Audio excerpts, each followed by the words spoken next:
Welcome back to another episode of Rock Boys Football. The Alabama Crimson Tide starting to get hot on this 2024 recruiting trail, landing four-star tight end from the state of Georgia, Caleb Oden. And you talk about a matchup nightmare, a difference maker at that tight end position.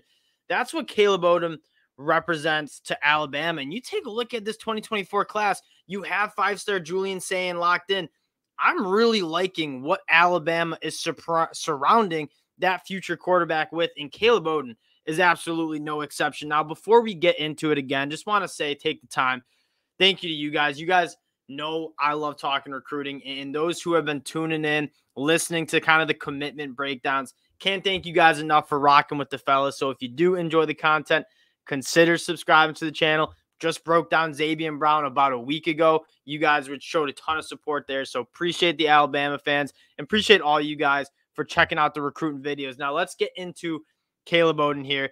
And I want to start with how rare it is at the collegiate level to find a tight end that can be a difference maker like Caleb Oden. Like you go around and think back to some of those different difference maker tight ends.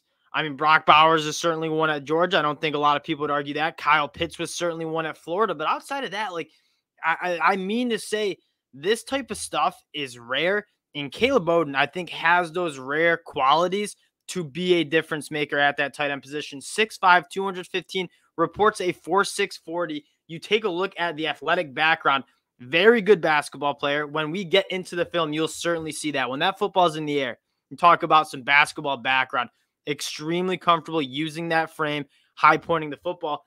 Also reports a 4.6 40, and you see that on the film. Like, he's straight up outrunning some of these defensive backs. Primarily played wide receiver, like a boundary wide receiver role at the high school level. And I don't blame that high school coach. He's the best wide receiver on that football team.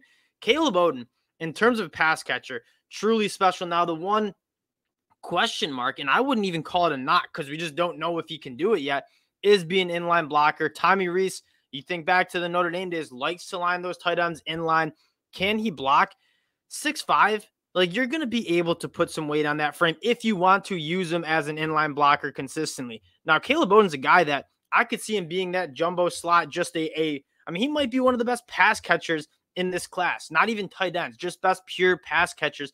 And so depending on how Alabama wants to use him, he's going to be an impact guy. And I don't have that many questions about the blocking because, again, that 6'5" frame, he's going to get in there. He's going to put on some weight. He's going to do the job as an inline blocker. But what this guy brings is just a special level of playmaking in terms of being a pass catcher. Digging into the film now, I'm going to let you guys see for yourself a little bit of what I'm talking about. And this first play is just evidence of how special this kid is. 6'5", 215, how he gets in and out of his breaks as a route runner is truly special. He's lining up top of the field here. And, like, that's some wide receiver level route running. Tracks the football. Nobody's catching him from behind. This guy just moves like a wide receiver. And when you look at, he's 6'5", 215, it's like hard to believe. And again, he's a bear to bring down as well because of that big frame. He has the breakaway speed. Again, checks all those boxes that you want to check as a difference maker at that tight end spot. And again, you see this. He's a guy that can work after the catch. Drake London from USC is almost like a better comp, like a big jumbo wide receiver who was just so hard to bring down. But I think he's a little bit faster than Drake London. Now you see the basketball skills, right? When that football's in the air, like, it's not a 50-50 ball when Caleb Oden's going up for it. And then here's another thing. Like, you have questions about the blocking on the perimeter. Like, when the only time you really get to see him block, he gets the job done blocking as well. He's a guy that has that frame to be an elite blocker as well. And I don't know why people are sleeping on that ability. Again, basketball skills, body control for a 6'5" kid. This is, I mean, this is like the third time I've watched these highlights, and it's truly special what he brings to the table. Little physicality at the top of the route there. Again, absolute dog to bring down, and then has the breakaway speed too to just run around some safeties as well.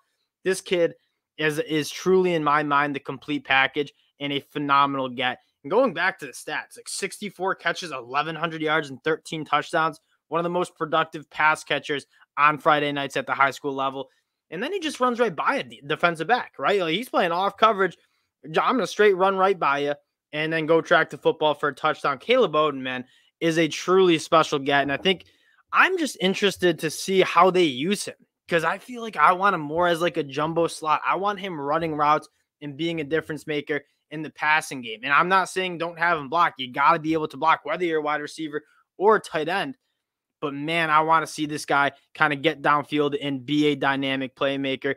Taking a look at this class, it's a top 10 class in the country once they factor in Caleb Bowden, and only 14 commitments, right? I want to talk about some of the players that they have on this team. Julian Sayin and Perry Thompson. You add Caleb Bowden, like you're surrounding arguably the best quarterback in the country. Some services, I believe, do have Julian Sayin as that number one quarterback all the way out in California. Mind you, one of the last times Bama goes out to California and grab a quarterback, worked out pretty well to Bryce Young. Julian Sayin is now being surrounded by top-notch talent, right? Perry Thompson from the state of Alabama, 5-star wide receiver. And then Jalen Mbakwe, I mean, he very well could wind up playing offense. I've listened to some scouts discuss what he should do. And I mean, at the end of the day, like wherever this dude plays, whether it's in the secondary or as a wide receiver, going to be a difference maker. And then rounding out the class, they landed Xavier Brown about a week ago. Casey Poe into the group as well, one of the top interior offensive linemen in the class. Alabama fans, not used to seeing double-digit numbers in terms of recruiting class. I will say this. You go and pull up the 2024 team rankings according to 24/7 Sports. Georgia's at the top and Ohio State kind of considered the two top classes. I want to pay attention to the average player ranking of this class, right? 93.48 for Georgia, 93.34 for Ohio State. And then a couple of the other teams, Florida, Michigan, a little bit lower. You go down and check Alabama. It's only going to go up with Caleb Bowden getting added to the fold. 93.48. That's going to be the highest in the country as we sit right now. So as Alabama continues to fill out this class, you're going to see Alabama in the top 3 once again in the 2024 recruiting class rankings when it gets down to signing day. And again, Alabama fans know this better than anybody. It's nice to get the verbal commitments. It matters what your class looks like in terms of commitments when it's time to sign that dotted line in December. So it's early. Alabama continues to get a lot of traction with these top kids. I think Nathaniel Frazier out in California as well at Mater Dei, he seems to really like Alabama. If I'm an Alabama fan, I'm continuingly to be excited about this 2024 class, especially when you have the number one quarterback, or arguably the number one quarterback in the class, in Julian Sayin. Again, appreciate the Bama fans for checking the boys out. If you do enjoy the content, consider subscribing to the channel, and hope y'all have a great Saturday night. Talk to y'all later. Peace.